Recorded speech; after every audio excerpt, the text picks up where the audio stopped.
આજે આપણે એક એવી વાત કરવાના છીએ જે કોઈ પૌરાણિક કથા જેવી લાગે છે પણ છે બિલકુલ સાચી આધુનિક ભારતની હકીકત ભારતનું મહાસાગર મંથન. આપણે સૌએ સમુદ્ર મંથનની વાર્તા તો સાંભળી જ છે, ખરું ને? દેવો અને અસુરોએ અમૃત માટે આખો સાગર મથી નાખ્યો હતો. વેલ, આજે ભારત પણ કંઈક આવું જ કરી રહ્યું છે. ફરક માત્ર એટલો જ છે કે આ મંથન અમરત્વ માટે નહીં પણ દેશની ઊર્જા સુરક્ષા માટે થઈ રહ્યું છે. તો ચાલો આ પ્રાચીન કથાના આજના અવતારમાં ઊંડા ઉતરીએ અને સમજીએ કે ભારત માટે આ મંથન આટલું બધું જરૂરી કેમ બન્યું છે. જુઓ, પેલી પૌરાણિક કથામાં દેવતાઓ કેમ સંકટમાં હતા, બસ એ જ રીતે આજે ભારત પણ એક બહુ જ મોટી નબળાઈનો સામનો કરી રહ્યો છે. જ્યારે પણ દુનિયામાં ક્યાંય પણ ઉથલપાથલ થાય, માની લો કે કોઈ યુદ્ધ ફાટી નીકળે કે રાજકીય અસ્થિરતા સર્જાય, તો આપણી આખી ઊર્જા પુરવઠાની લાઇન જોખમમાં આવી જાય છે.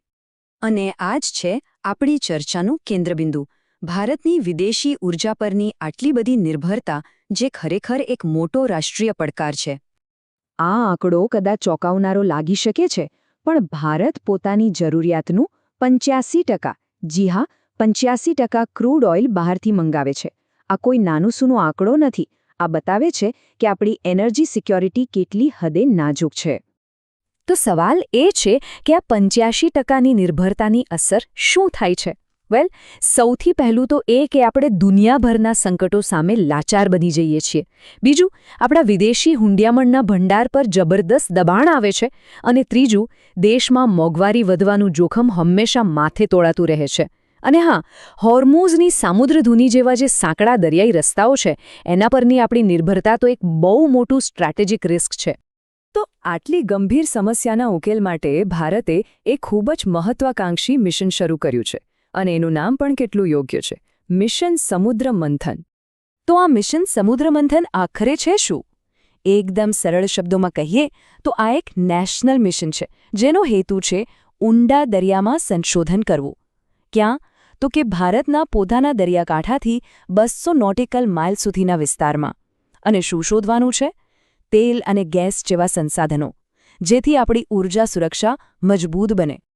આ મિશનનું એકદમ ક્લિયર ટાર્ગેટ પણ છે.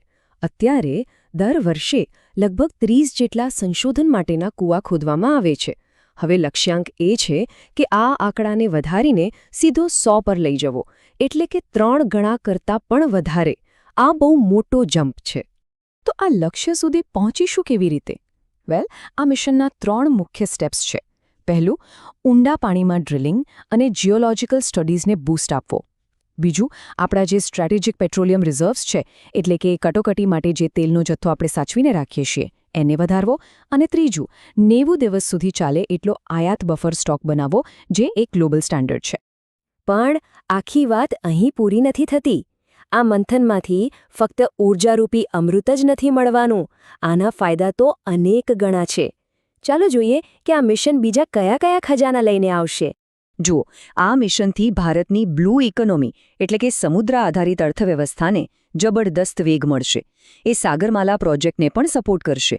એટલું જ નહીં, આનાથી સ્વદેશી ટેકનોલોજી અને મેન્યુફેક્ચરિંગને પ્રોત્સાહન મળશે. દરિયાકાંઠાના વિસ્તારોમાં નવી નોકરીઓ ઊભી થશે અને હિન્દ મહાસાગરમાં ભારતની દરિયાઈ સુરક્ષા પણ પહેલા કરતાં વધુ મજબૂત બનશે. પણ અહીં એક સવાલ ચોક્કસ મનમાં આવે, ખરો ને, કે શું આ બધું ખાલી ફોસિલ ફ્યુઅલ એટલે કે પરંપરાગત ઇંધણ માટે જ છે? પર્યાવરણનું શું? અને અહીંયા જ આ મિશનની ખાસિયત છે. જવાબ છે ના, આ કોઈ જૂની પદ્ધતિ નથી. આ તો સમુદ્ર માટે એક પ્રકારની ટેકનોલોજી આધારિત હરિયાળી ક્રાંતિ છે. જેમ ખેતીમાં હરિયાળી ક્રાંતિ આવી હતી, તેમ અહીં આર્ટિફિશિયલ ઇન્ટેલિજન્સ આધારિત મેપિંગ અને લેટેસ્ટ સર્વે ટેકનોલોજીનો ઉપયોગ થશે.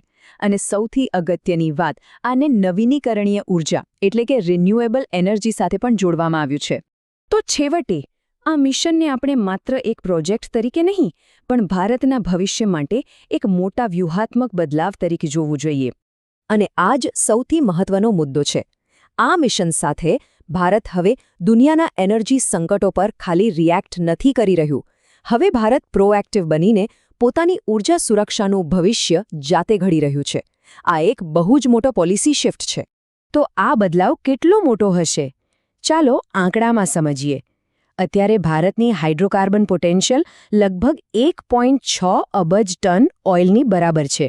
આ મિશનનો લક્ષ્યાંક છે 2047 સુધીમાં આને લગભગ 5 ગણો વધારીને 5 અબજ ટન સુધી પહોંચાડવાનો. જરા વિચારો, 5 ગણો વધારો.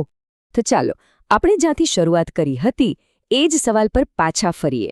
શું આ આધુનિક સમુદ્ર મંથન ભારતને ઊર્જા સુરક્ષાનું અમરત્વ અપાવી શકશે? વેલ, એ તો સમય જ બતાવશે, પણ એક વાત ચોક્કસ છે કે આ મિશનની સફળતા પર દેશનું ભવિષ્ય ખૂબ મોટા પ્રમાણમાં નિર્ભર કરે છે.